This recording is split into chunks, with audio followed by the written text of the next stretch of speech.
Refined Awami League গঠনে ছাত্র নেতাদেরকে সমঝোতার চাপ। চাঞ্চল্যকর পোস্ট হাসনাতের, দলটিকে নিষিদ্ধের দাবিতে মধ্যরাতে রাজুতে জমায়েত।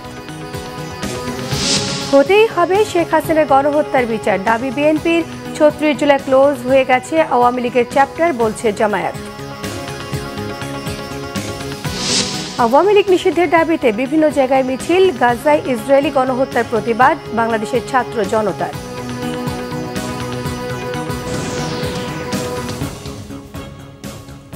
দেখছিলেন ক্রাউন সিমেন্ট সংবাদ শিরোনাম। বিস্তারিত সংবাদ। আওয়ামী লীগকে পুনর্বাসন করতে রিফাইন্ড আওয়ামী লীগ গঠনের ষড়যন্ত্র চলছে। এ বিষয়ে সমঝোতার জন্য ছাত্র নেতাদের ওপর চাপ দেওয়া হচ্ছে, এমন অভিযোগ এনে চাঞ্চল্যকর তথ্য দিয়েছেন গণ অভ্যুত্থানের অন্যতম সংগঠক হাসনাত আবদুল্লাহ। বৃহস্পতিবার রাতে সোশ্যাল মিডিয়ায় এক পোস্টে এমন অভিযোগ করেছেন তিনি। এদিকে আওয়ামী লীগ নিষিদ্ধ করার কোনো পরিকল্পনা নেই প্রধান উপদেষ্টার এমন মন্তব্যের পর মাঝরাতে ঢাকা বিশ্ববিদ্যালয় ক্যাম্পাসে বিক্ষোভ মিছিল করেছে একদল শিক্ষার্থী। বিস্তারিত জানাচ্ছেন নাবিল জাহাঙ্গীর। ৫ আগস্ট গণ অভ্যুত্থানের মাধ্যমে পতন ঘটে টানা ১৫ বছরের বেশি ক্ষমতায় টিকে থাকা শেখ হাসিনার নেতৃত্বাধীন আওয়ামী লীগ সরকারের। দেশের রাজনীতির মাঠ থেকেও হারিয়ে যায় আওয়ামী লীগ। জুলাই আন্দোলনে গণহত্যার অভিযোগে আওয়ামী লীগকে নিষিদ্ধ এবং এর নেতাদের বিচারের দাবিতে সোচ্চার জাতীয় নাগরিক পার্টি এনসিপি সহ একাধিক সংগঠন। এই অবস্থায় অভ্যুত্থানের অন্যতম সংগঠক হাসনাত আবদুল্লাহ বৃহস্পতিবার রাতে ফেসবুকে জানান, আওয়ামী লীগকে পুনর্বাসনে সমঝোতা করতে চাপ দেয়া হচ্ছে জাতীয় নাগরিক পার্টির নেতাদের। এর বিনিময়ে দেয়া হয়েছে আসন সমঝোতার প্রস্তাব। পোস্টে এরই মধ্যে ৫ লক্ষাধিক রিঅ্যাকশন দিয়েছেন নেটিজেনরা। চলছে কমেন্ট শেয়ারের ঝড়। পোস্টে হাসনাত লিখেছেন, সাবের হোসেন চৌধুরী, শিরিন শারমিন ও তাপসকে সামনে রেখে আওয়ামী লীগকে ফিরিয়ে আনার ষড়যন্ত্র চলছে। গত ১১ মার্চ একটি জায়গা থেকে তিনি সহ আরও দুজনের কাছে এ প্রস্তাব দেয়া হয় বলে দাবি করেন হাসনাত। এ সময় তাকে জানানো হয়, রিফাইন্ড আওয়ামী লীগ যাদের দিয়ে করা হবে তারা এপ্রিল-মে থেকেই শেখ হাসিনার অপরাধ স্বীকার করবেন। একাধিক রাজনৈতিক দল শর্ত সাপেক্ষে আওয়ামী লীগ পুনর্বাসনে রাজি বলেও জানানো হয় হাসনাতকে। চরম বিপদে পড়ার শঙ্কা জানিয়ে এমন প্রস্তাবের জবাবে হাসনাত বলেন, আওয়ামী লীগকে ফেরাতে হলে লাশের উপর দিয়ে ফেরাতে হবে। পুনর্বাসন নয়, বরং আওয়ামী লীগের বিচার নিয়ে কাজ করার আহ্বান জানিয়েছেন তিনি। এর আগে আওয়ামী লীগকে নিষিদ্ধ করার কোনো পরিকল্পনা অন্তর্বর্তী সরকারের নেই বলে বৃহস্পতিবার জানিয়েছেন প্রধান উপদেষ্টা doctor Mohammad Yunus. International crisis গ্রুপের প্রতিনিধি দলের সঙ্গে বৈঠকে একথা বলেন তিনি। প্রধান উপদেষ্টার এমন বক্তব্যের পর মধ্যরাতে বিক্ষোভ করেছে ঢাকা বিশ্ববিদ্যালয়ের একদল শিক্ষার্থী। আওয়ামী লীগকে নিষিদ্ধ করার দাবিতে রাত ২টায় বিভিন্ন হল থেকে মিছিল নিয়ে রাজু ভাস্কর্যের সামনে জড়ো হয় তারা। নাবিল জাহাঙ্গীর, বাংলা ভিশন, ঢাকা। বিএনপির সিনিয়র যুগ্ম মহাসচিব রুহুল কবির রিজভী বলেছেন, গণহত্যার বিচার শেষে জনগণ ক্ষমা করলেই আওয়ামী লীগ এ দেশে রাজনীতি করতে পারবে। অভিযোগ করেন, আওয়ামী লীগের রাজনীতি নিয়ে কথা হলেও বিচার নিয়ে কথা হচ্ছে না। সকালে রাজধানীর দক্ষিণখানে মধ্যপাড়া হাজী শকুর আলী মাদ্রাসা সংলগ্ন মাঠে দুস্থদের মাঝে ঈদ সামগ্রী বিতরণ অনুষ্ঠানে তিনি সব কথা বলেন। জুলাই আন্দোলনে গণহত্যায় জড়িতদের বিচার নিশ্চিতের দাবি জানিয়েছেন তিনি। এ সময় বিএনপি ঢাকা মহানগর উত্তরের আহ্বায়ক আমিনুল হক জানান, অন্তর্বর্তী সরকারের একটি ৫ আগস্টের পর সংস্কারের কথা বললেও গত ৬ মাসে দৃশ্যমান কোনো সংস্কার দেখা যায়নি। আওয়ামী লীগের চ্যাপ্টার ক্লোজড, ওপেন করার কোনোই অবকাশ নেই মন্তব্য করেছেন বাংলাদেশ জামায়াতে ইসলামের আমির ডাক্তার শফিকুর রহমান। বলেছেন, আওয়ামী লীগের পুনর্বাসন জনগণ মেনে নেবে না। নিজের ভেরিফাইড ফেসবুক আইডিতে দেয়া বার্তায় জামায়াতের আমির আরও বলেছেন, আওয়ামী লীগের চ্যাপ্টার ৩৬ জুলাই ক্লোজড হয়ে গেছে, নতুন করে ওপেন করার সুযোগ নেই। দেশকে অস্থিতিশীল করতে পতিত ফ্যাসিবাদীরা দেশের ভেতরে বাইরে নানা ষড়যন্ত্র লিপ্ত উল্লেখ করে তিনি জানান, জনগণ অগ্রাধিকারের ভিত্তিতেই গণহত্যার বিচার দেখতে চায়, এর বাইরে অন্য কিছু ভাবার কোনো সুযোগ নেই।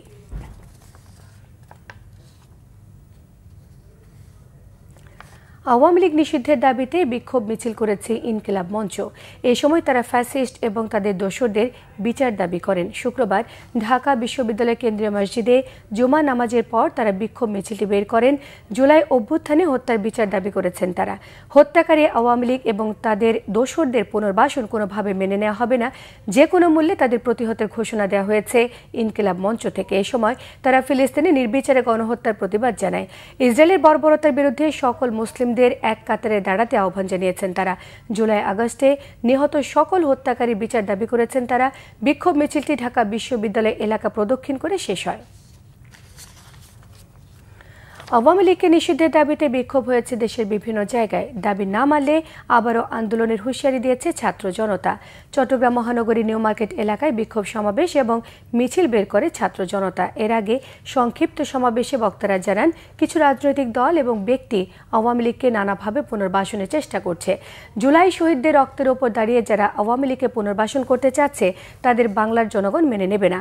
গণহত্যার দায়ে অবশ্যই আওয়ামী লীগকে নিষিদ্ধ করতে হবে। ছাত্রদের দেহে এক বিন্দু রক্ত থাকা পর্যন্ত আওয়ামী লীগকে আর রাজনীতি করতে দেওয়া হবে না। এদিকে আওয়ামী লীগ নিষিদ্ধের বিষয়ে প্রধান উপদেষ্টার বক্তব্য প্রত্যাখ্যান এবং আওয়ামী লীগ নিষিদ্ধের দাবিতে গণমিছিল করেছে জাহাঙ্গীরনগর বিশ্ববিদ্যালয়ের শিক্ষার্থীরা। জুমা নামাজ শেষে বিশ্ববিদ্যালয়ের কেন্দ্রীয় মসজিদ প্রাঙ্গণ থেকে ছাত্র জনতার ব্যানারে এই গণমিছিল বের করেছেন শিক্ষার্থীরা। গণমিছিল নিয়ে বিক্ষুব্ধ শিক্ষার্থীরা ক্যাম্পাসের বিভিন্ন সড়ক ঘুরে আসে। আওয়ামী লীগ নিষিদ্ধের দাবি না মানলে ছাত্র জনতাকে সঙ্গে নিয়ে জুলাইয়ের মতো আবারও আন্দোলন গড়ে তোলার হুঁশিয়ারি দিয়েছেন তারা।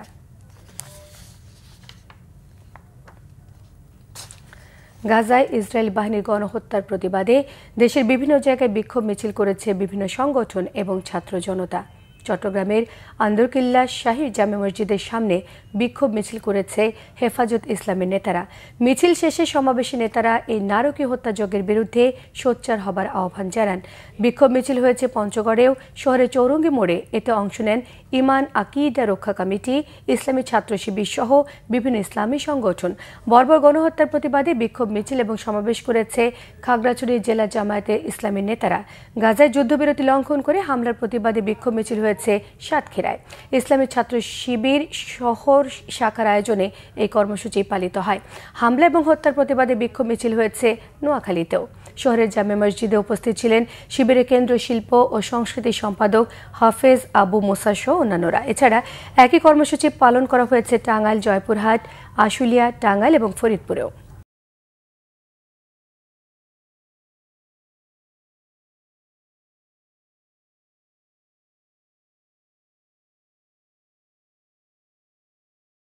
হজ ওমরার ক্ষেত্রে সিন্ডিকেট করে বিমানে গ্রুপ টিকিট বুকিং সহ অতিরিক্ত দামে বিক্রির সুযোগ আর নেই বলে মন্তব্য করেছেন অন্তর্বর্তীকালীন সরকারের ধর্ম উপদেষ্টা ডক্টর আ.ফ.ম. খালিদ হোসেন। দুপুরে কক্সবাজারে জেলা মডেল মসজিদ এবং ইসলামিক সাংস্কৃতিক কেন্দ্রের উদ্বোধনী অনুষ্ঠানে তিনি এসব কথা বলেন। টিকিট বুকিং এর ক্ষেত্রে সংশ্লিষ্ট যাত্রীর পাসপোর্ট নাম্বার দিয়ে বুক করতে হবে। 3 দিনের মধ্যে টিকিট ইস্যু না করলে এটি অটোমেটিক বাতিল হয়ে যাবে। উপদেষ্টা আরও বলেন, কক্সবাজারে বহুদিন ধরেই সম্প্রীতির একটি আবহ বিরাজ করে আসছে। এই মসজিদের মধ্য দিয়ে একটি ভ্রাতৃত্বের পয়গাম ছড়িয়ে পড়বে বলেও জানিয়েছেন খালিদ হোসেন। গেলে ওই সংশ্লিষ্ট যাত্রীর পাসপোর্ট নাম্বার দিয়ে করতে হবে এবং 3 দিনের ভিতরে যদি তিনি টিকিট পারচেজ না করেন এটা অটোমেটিক ক্যান্সেল হয়ে যাবে। ফলে এখন আর সিন্ডিকেশন করে গ্রুপ ভিত্তিক বুকিং দিয়ে দাম বাড়ানোর সুযোগ নেই। এটা হচ্ছে আমাদের সরকারের সুন্দর নীতিমালার ফলাফল। স্বাধীনতা যুদ্ধে জিয়াউর রহমানের কৃতিত্বকে আড়াল করতে বছরের পর বছর চলেছে নানামুখী ষড়যন্ত্র। খাগড়াছড়ির রণাঙ্গনে তার ভূমিকা ছিল প্রচারের আড়ালেই। ক্ষমতাচ্যুত আওয়ামী লীগ সরকারের 16 বছরের শাসনামলে একরকম অন্ধকারে রাখা হয় ইতিহাসের এই অংশটি। মুক্তিযুদ্ধে খাগড়াছড়িতে মেজর জিয়ার সাহসী ভূমিকা তুলে ধরেছেন জেলা প্রতিনিধি এইচ.এম. প্রফুল্ল। ৭১ মহান মুক্তিযুদ্ধে চট্টগ্রামে বঙ্গবন্ধুর নামে কালুরঘাট বেতার কেন্দ্র থেকে স্বাধীনতার ঘোষণা দেন মেজর জিয়াউর রহমান। এই ঘোষণায় সেনা সদস্যরা সহ সাধারণ মানুষ আরও উজ্জীবিত হয়ে ওঠে। ২৭ মার্চ জিয়াউর রহমানের নেতৃত্বে ইস্ট বেঙ্গলের সেনারা চট্টগ্রামে প্রতিরোধ গড়ে তোলেন। রাঙামাটির বন্দুকভাঙা হয়ে খাগড়াছড়ির মহালছড়িতে যাবার পথে ব্রিজ কালভার্ট উড়িয়ে দিয়ে পাক বাহিনীর চলার পথ রুদ্ধ করে দেন বীর যোদ্ধারা। 10 এপ্রিল বাংলাদেশের অস্থায়ী সরকার জিয়াউর রহমানকে কমান্ডার করে গঠন করে 1 নম্বর সেক্টর। জিয়া রহমান সাহেব দোতলার উপরে রামগড় পোস্ট অফিসে উনি অবস্থান নিচ্ছেন। সেখান থেকে আপনার এখানে রামগড় হাই স্কুল মাঠে এখানে একটা ট্রেনিং সেন্টার করা হলো মুক্তিযোদ্ধার, এবং সেখান থেকে বিভিন্ন জায়গাতে আমাদের কার্যক্রম শুরু হলো। খাগড়াছড়ির মহালছড়ি, মানিকছড়ির চেম্পুপাড়া গাড়ি টানা ছাড়াও চট্টগ্রামের শুভপুর ব্রিজ উড়িয়ে দেয়া এবং বিভিন্ন এলাকায় সম্মুখ যুদ্ধে মেজর জিয়ার বীরত্বের কথা তুলে ধরেন রণাঙ্গনের সহযোদ্ধারা। জিয়া রহমান সাহেব রামগড় থেকে বিভিন্ন জায়গায় যুদ্ধগুলো পরিচালনা করেন এবং মুক্তিবাহিনীর যে যুদ্ধটা উইথড্র হয়েছিল পিছন থেকে সরে আসছিল চট্টগ্রাম থেকে বা মহলছড়ির দিক থেকে, তো উনি সবসময় আসার সময় ব্রিজগুলো উড়িয়ে দিয়ে আসছিলেন যাতে ওরা শত্রুরা ঢুকতে না পারে। বাংলা বিপ্লবী বেতার কেন্দ্র আমাদের মুক্তিযুদ্ধের হারিয়ে যাওয়া একটা ইতিহাস। এই ইতিহাসটা লুকানোর জন্য মেজর জিয়া রহমানকে আড়াল করে রাখা হয়েছে। কারণ চট্টগ্রাম স্বাধীন বাংলা বিপ্লবী বেতার কেন্দ্র থেকে মুক্তিযুদ্ধের ঘোষণাপত্র পাঠ করছে মেজর জিয়া রহমান। 27 এপ্রিল খাগড়াছড়ির সবচেয়ে বড় সম্মুখ যুদ্ধটি হয় মহালছড়িতে। শহীদ হন ক্যাপ্টেন আফতাবুল কাদের। আমাদের ইপিআর সদস্য ক্যাপ্টেন কাদের সহ ওনারা মুভ করেন এবং সেই যুদ্ধে অংশগ্রহণ করে প্রতিহত করতে থাকেন। 26 জুন মেজর জিয়াউর রহমানকে সেক্টর কমান্ডার করে গঠিত হয় 11 নম্বর সেক্টর। 7 জুলাই হয় জেড ফোর্স ব্রিগেড। এর কমান্ডার ছিলেন মেজর জিয়াউর রহমান। কামালপুরের প্রথম যুদ্ধ, বিলোনিয়ার যুদ্ধ, নকশি বিওপির যুদ্ধ, বাহারদুরাবাদ যুদ্ধ, দেওয়ানগঞ্জ থানা আক্রমণ সহ অসংখ্য যুদ্ধ হয়েছিল মেজর জিয়াউর রহমানের নির্দেশে ও পরিকল্পনায়। Bangla Vision news desk. 30 বছর ধরে বাঁশ বেতে সেতু দিয়ে চলাচল করছে সিলেটের ওসমানীনগর এবং সুনামগঞ্জের জগন্নাথপুর উপজেলা সীমান্তবর্তী অর্ধশত গ্রামের মানুষ। চরম দুর্ভোগে তারা। সরকারি বিভিন্ন দপ্তরে ধর্ণা দিয়েও মেলেনি সেতুর আশ্বাস। সিলেট থেকে দীপু সিদ্দিকের পাঠানো তথ্য ছবি নিয়ে থাকছে ডেস্ক রিপোর্ট। ক্যামেরায় ছিলেন মোহাম্মদ আজমল আলী। সিলেটের ওসমানীনগরের উমরপুর ইউনিয়নের শেষ সীমানায় বানায়া হাওর। হাওরের ওপারেই সুনামগঞ্জের জগন্নাথপুর উপজেলা। যাতায়াতে যুগ যুগ ধরে চরম দুর্ভোগে এই দুই জেলার অর্ধশতাধিক গ্রামের মানুষ। বর্ষায় নৌকা আর শুকনায় হেঁটে চলাই ছিল এখানকার হতভাগ্যদের একমাত্র ভরসা। 1996 সালে এলাকার কিশোর তরুণরা বানায়া হাওরের বারাক বিলে তৈরি করে বাঁশের সেতু। সেই থেকে শুরু, এখনো চলছে বাঁশ বেতের সাঁকো দিয়ে পারাপার। ফাঁকা রাস্তা নাই, মাটির রাস্তা। এখানে একটা ব্রিজ রয়েছে, এই ব্রিজের বাঁশের ব্রিজ তো হয়েছে, ফাঁকার ব্রিজ হয়েছে না। এখানে প্রতিদিন মানুষ অনেক ছাত্রছাত্রী স্কুল মাদ্রাসা কলেজে তারা যায়, যাতায়াত সমস্যা খুব কষ্ট হয়। আমাদের গ্রামে গাড়িগুলো আয় না, কিভাবে আয় গাড়ি?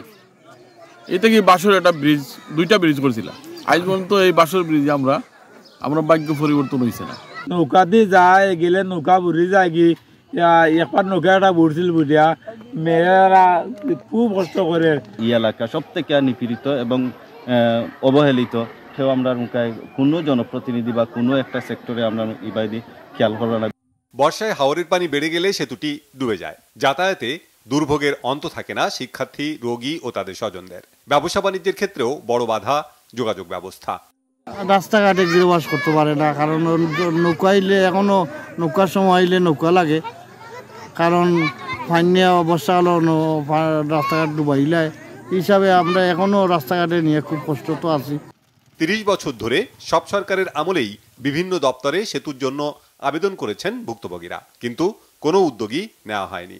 বছরের পর বছর ধরে অবহেলিত থেকে গেছে বানায়া হাওর পারের মানুষ। এক যুগ ধরে আমি বিভিন্ন সরকারের সাথে লবিং করে আসছি। বিএনপি থাকতে বিএনপি, আওয়ামী লীগ থাকতে আনপি, সবার সাথে আমি লবিং করছি। লবিং করে টাকা পয়সা খরচ করছি, কিন্তু আসলে কথায় আছে না, কাজে মিল নাই। ইউনিয়ন পরিষদ থেকে রাস্তার কিছু কাজ করা হলেও তাও পর্যাপ্ত নয় বলে জানিয়েছেন জনপ্রতিনিধিরা। সেতু নির্মাণের সমীক্ষা শেষ হয়েছে। ঊর্ধ্বতন কর্তৃপক্ষের সিদ্ধান্তের অপেক্ষায় এলজিইডি। মাটি পরীক্ষা সহ যাবতীয় যে তথ্য, জিওমরফোলজিক্যাল মানে নদীর গতি প্রবাহ, নদীর দিক, তারপর সামাজিক যে আর্থিক যে অর্থনৈতিক যে বিষয়গুলো সেগুলো কি ইম্প্যাক্ট করবে, এগুলো সব রেজাল্ট আমার জানা মতে মাস দুয়েক আগে এটা উপজেলা থেকে এগুলো সব পাঠানো হয়েছে, জেলা হয়ে সদর দপ্তরে চলে গেছে। একটি সেতুর জন্য আর কত অপেক্ষা করতে হবে জানে না বানায়া হাওরবাসী। Bangla Vision news desk. দেশের বিভিন্ন জায়গার আরো কিছু খবর নিয়ে এখন থাকছে একটি ডেস্ক রিপোর্ট। প্রতিবন্ধী ও রিকশা শ্রমিকদের মাঝে ইফতার সামগ্রী বিতরণ করা হয়েছে চট্টগ্রামে। সিটি কর্পোরেশনের পাবলিক লাইব্রেরিতে এতে উপস্থিত ছিলেন মেয়র ডাক্তার শাহাদাত হোসেন। শতাধিক পরিবারের মাঝে ঈদ সামগ্রী বিতরণ করা হয়েছে নরসিংদীতে। সকালে শহরের পূর্ব ব্রাহ্মণদী এলাকায় এতে উপস্থিত ছিলেন নরসিংদী সরকারি মহিলা কলেজের সাবেক অধ্যক্ষ প্রফেসর কালাম মাহমুদ। বিএনপির সাবেক মহাসচিব কে এম ওবায়দুর রহমানের 18তম মৃত্যুবার্ষিকী পালিত হয়েছে ফরিদপুরে। সকালে নগরকান্দা লস্করদিয়ায় তার সমাধিস্থলে পুষ্পমাল্য অর্পণ করেন বিএনপি ও সহযোগী সংগঠনের নেতারা। ময়মনসিংহে পদোন্নতির দাবিতে পরমাণু কৃষি গবেষণা ইনস্টিটিউটের মহাপরিচালকের কক্ষে তালা দিয়ে বিক্ষোভ করেছে প্রতিষ্ঠানের কর্মকর্তা ও কর্মচারীরা। সকালে এই কর্মসূচি পালন করেন তারা। বহিরাগতদের ষড়যন্ত্রমূলক অপপ্রচারের প্রতিবাদ জানান বক্তারা। রংপুরে তারাগঞ্জ উপজেলা প্রাণী সম্পদ কর্মকর্তার বিরুদ্ধে দুর্নীতি অনিয়মের অভিযোগ মিথ্যা দাবি করে সমাবেশ করেছে উপজেলার খামারিরা। নির্বাহী অফিসার রুবেল রানার কাছে স্মারকলিপি দেন তারা। খামারিদের দাবি, এক শ্রেণীর সুযোগ সন্ধানী তাদের স্বার্থ সিদ্ধি না হওয়ায় উপজেলা প্রাণী সম্পদ কর্মকর্তা ইফতেখার হোসেনের সম্মানহানি করেছে। কক্সবাজারের সৈকত বালিকা উচ্চ বিদ্যালয়ের চলাচলের পথ দখলে নেওয়ার অভিযোগে সংবাদ সম্মেলন করেছেন স্কুলের প্রধান শিক্ষক সমরচন্দ্র দেবনাথ। সংবাদ সম্মেলনে তিনি জানান, স্কুলটি বিমানবন্দর সড়ক সংলগ্ন হওয়ায় ভিআইপি ও ভিভিআইপিরা যাতায়াত করেন। অসুবিধা এড়াতে বিকল্প সড়ক বের করে শিক্ষার্থীরা, কিন্তু তাও দখলের পায়তারা করছে একটি মহল।